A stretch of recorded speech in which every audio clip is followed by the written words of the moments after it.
Ev xanımlığının verdiyi bir yorğunluq var məsələn, amma heç kim bundan danışmır. Səhər açılmamış oyanırsan, kimsə ac qalmasın deyə, paltarlar ütülü olsun deyə, ev dağınıq görünməsin deyə bütün gün ayaqüstü olursan. Bir iş bitir, digəri isə o bir tərəfdən başlayır.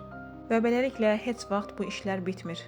Sonda axşam olur, sən dayanırsan və birdən hiss eləyirsən ki, bütün gün hamı üçün yaşamısan, amma sənin üçün heç bir şey qalmayıb. Heç kim yoruldunmu deyə soruşmayıb, çünki sən evdəsən və bəziləri üçün ev yorğunluq sayılmır. Amma əslində bu yorğunluq sümüklərə düşmür, ürəyə düşür. İnsan yavaş-yavaş özünü itirir, sanki görünməz olur və sanki adı olmayan bir yük daşıyır. Mən də bu yükü daşımışam, bütün günü evinin işlərinin arasında özümü susturmuşam.